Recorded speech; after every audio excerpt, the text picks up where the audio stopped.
आपको श्री गोपाल नारसन का नमस्कार। D1 मेरे हिंदी चैनल में आपका बहुत स्वागत है। चलिए शुरू करते हैं आज की कुछ ताजा खबरें। राज्यसभा की निलंबित शिवसेना की सांसद प्रियंका चतुर्वेदी ने संसद टीवी के मेरी कहानी कार्यक्रम के एंकर पद से भी इस्तीफा दे दिया है। उन्होंने राज्यसभा के सभापति वेंकैया नायडू को लिखे पत्र में कहा कि प्राथमिक अधिकार से वंचित किए जाने व आवाज दबाने की उनके ऊपर कोशिश की जा रही है, जिसे मैं बर्दाश्त नहीं करेंगी और इसीलिए उन्होंने मेरी कहानी के एंकर पद से भी इस्तीफा दे दिया है। सहारनपुर जिले के नागल थाने में आज एक गैंगस्टर ने स्वयं ही यह कहकर आत्मसमर्पण कर दिया कि वह अपराधी है और उसे जेल भेज दिया जाए।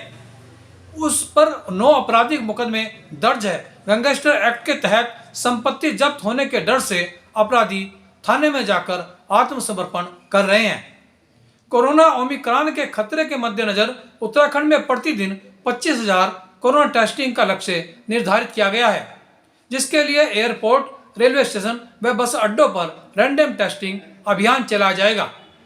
छत्तीसगढ़ के मुख्यमंत्री भूपेश बघेल ने संकेत दिया है कि भाजपा के प्रधानमंत्री पद के उम्मीदवार के खिलाफ यूपीए राहुल गांधी के अलावा अन्य किसी चेहरे पर भी सहमत हो सकता है, ताकि विपक्षी एकता बनी रहे और एकजुट होकर भाजपा का मुकाबला किया जा सके।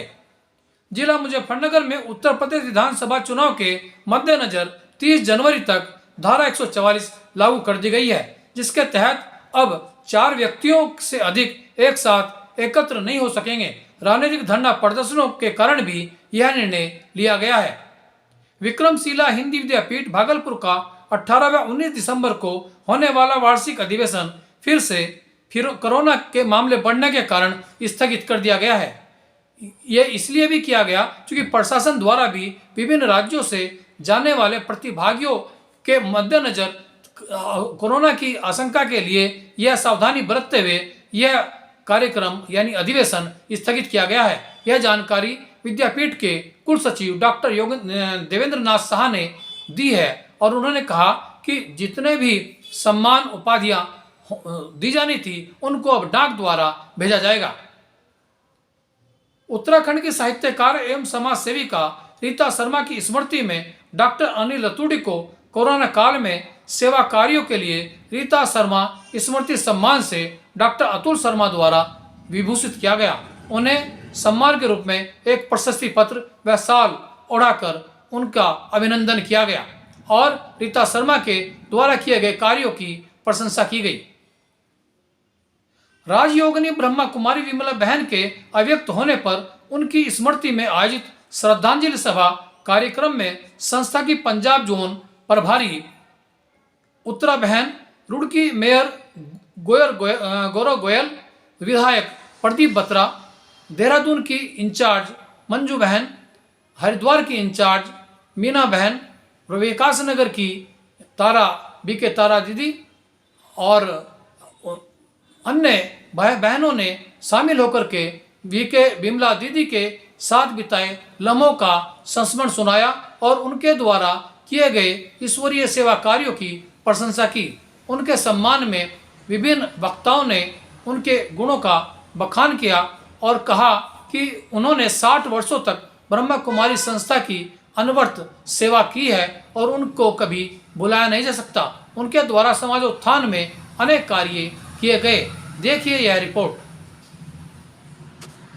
क्या भूलूं क्या याद करूं विमला दीदी, बस तुम्हें याद करूं।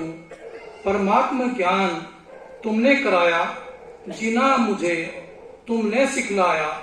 अपनत्व तुम्हारा ममत्व जैसा, व्यक्तित्व तुम्हारा देवत्व जैसा। कोमल मन की मल्लिका तुम थी, ईश्वरीय सेवाओं में अव्वल तुम थी। निरअहंकारी सदा ही रहती, ईश्वरीय याद में खोई रहती। योग लगाते ही फरिश्ता बन जाती, परम धाम से संदेशा लाती। मुझ में ईश्वरीय प्रेम जगाया, विकारों से मुझे मुक्त कराया। चारित्रिक उन्नति का कारण तुम हो, मेरे जीवन की उद्धारक तुम हो। मेरे जीवन की उद्धारक तुम हो। निश्चित रूप से राजयोगिनी बीके विमला दीदी ने न जाने किन किन का उद्धार किया है। आदरणीय भाई सुशील जी मेरे हाथ में। मैंने कहा बहन जी आप रखो ना अपने पास। नहीं नहीं आप रखो, आप रखो। इतनी निर्माणता बहन जी के अंदर मैंने देखी नजदीक से, और निरहंकारी भी बहुत थे। मैंने जीवन में व्यक्ति के साथ बहुत सी गलतियां भूलें होती हैं, लेकिन मैं स्थापना के लिए एडवांस पार्टी के रूप में चारों ओर बिखेर दिया है। इसलिए जो भी जा रहे हैं वो सब नई दुनिया की तैयारी के लिए ही जा रहे हैं। फिर बाबा ने बहुत सुंदर 4 बातें बताई कि बाबा ने 4 सीढ़ी दिखाई, जिसमें पहली सीढ़ी आते तो मैं सोचता हूँ कि जो शांति यहाँ आकर मिलती है और जो हम लोग सीखते हैं वो हमें आगे के जीवन की राह जो बहुत आसान करता है। मैं जितनी भी बहन जी हैं सभी को नमन करता हूँ कि वो लोग अच्छे कार्य में लगे, इस कार्य को आगे बढ़ाते रहें।